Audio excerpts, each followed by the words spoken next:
Welcome back to another episode of Real Talk. Today, I wanted to talk about the subject of digital deracination. It's not something that we're particularly unfamiliar with, especially as we consider that even for regular social media and internet usage, the idea of being addicted to the internet or being overly online is something that has been discussed well outside the realm of politics.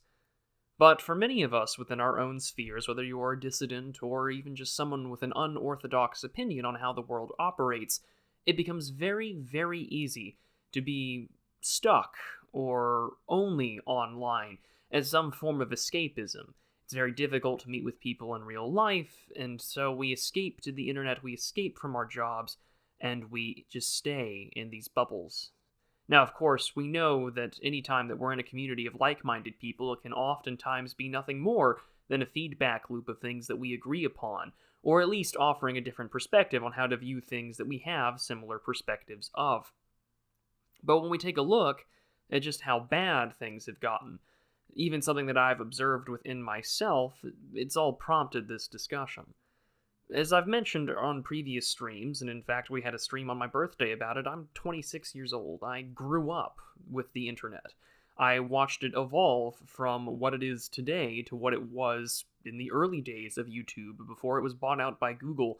I was aware of various 4chan shitposting memes and things like that as early as late middle school, which, given my age, should be probably telling about how much access to the internet I had in the first place. But with all that in mind, I can only think about just how bad it's gotten for anybody younger than me, and the fact that we are online and we have our own particular lexicon, vernacular, and lingo. I've seen more than one post on occasion on my Twitter timeline, and even myself am guilty of this, where you'll use one of those words out loud in normal conversation, and then you're stuck on the back foot for trying to explain just what on earth it means. I got lucky. I used the word Lindy in conversation. But it's this weird observation that I've been noticing about the fact that this overly online state of both political discourse and discussion has the capacity to somewhat retard one's social skills. And I don't mean that in some sort of mimetic way. I mean literally the definition of holding something back. And what a better way than when we talk about politics or we talk about the things that we're passionate about, because it deracinates us from what's just outside our windows and what's outside our front doors. Of course, deracination meaning to be uprooted from one's natural geographic, social, ethnic, or cultural environment. And I think that that's really appropriate when we talk about this. And so when we're hit with this conversation over touching grass, logging off, go outside, shut up and talk to actual people, for those who have been in the internet sphere or have been in these sort of online political circles for a good chunk of their online presence, it's basically telling someone to F off.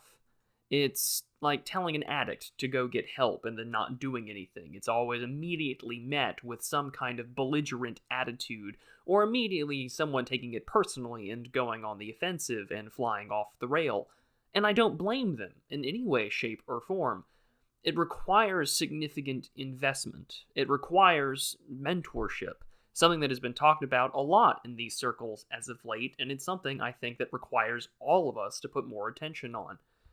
If we want to have any sort of change in our community, our behavior, our lifestyle, so we can achieve the things that we want, whether that's having a better aspect for quality in our schools or meeting people in the real world, in order to have networks for, say, homeschooling, or even the basic concept of going outside and meeting someone your age and making friendships. Now, this is off the top of my head, but not too long ago, I remember reading an article about millennials saying that 1 in 4 of them don't have a large friend group, or don't even have what they would consider to be a best friend. And after 2 years of various lockdowns, restrictions, and everything else that has come out of this current crisis, I can't help but think to myself just how bad it's gotten for anybody younger. How could it be for someone in college whose entire university life right now has been purely online? How bad can it be for a 16-year-old in high school who now finds themselves down on internet politics and Discord conversations rather than actually interacting with people right in front of them? Although, I mean, even in high school, how much could it be where most people are probably on their phones anyway? I remember when I was in high school and Angry Birds just came out, anyone who had the capacity of owning an iPhone was playing that in class at every chance they could possibly get. I can only imagine how bad it is now with things like Snapchat and TikTok. So when I think about all of these things, it requires a sense for us to, of course, do the idea of logging off and touching grass and going outside and waking up and smelling the roses, the coffee beans, or the ashes. But how do you get people to do that? I had this conversation not too long ago in my own Telegram chat, and it became a very clear, obvious thing that the idea of telling people to just get up and go to church, or get over themselves and get a haircut and go talk to that girl, is that F you that so many people take offense to.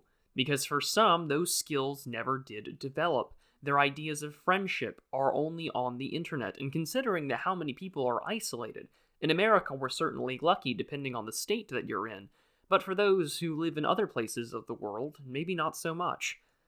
And so I think that the biggest takeaway to deal with this deracination, this complete separation from how to engage in the physical, corporeal space and not just on the internet, requires those with the social skills, the life experience, especially for those that we would consider to be mentors or those who are older than us, particularly that of older millennials and potentially Gen X, to start assessing things, to perform some kind of social and political and maybe even psychological triage.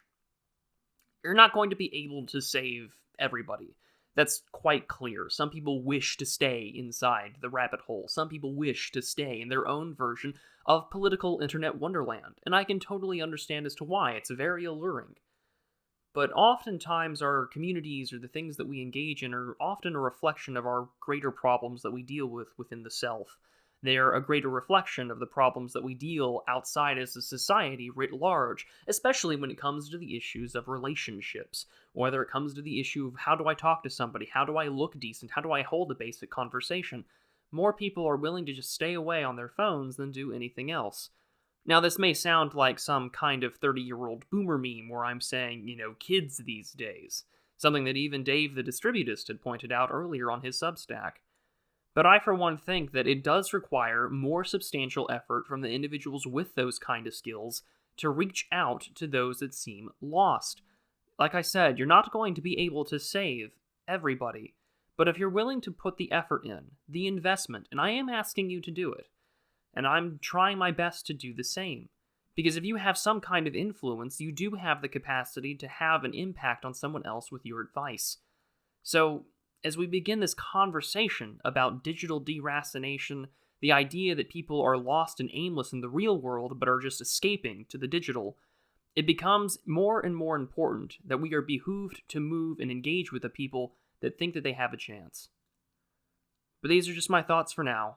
I'll see you all next time. Be prudent.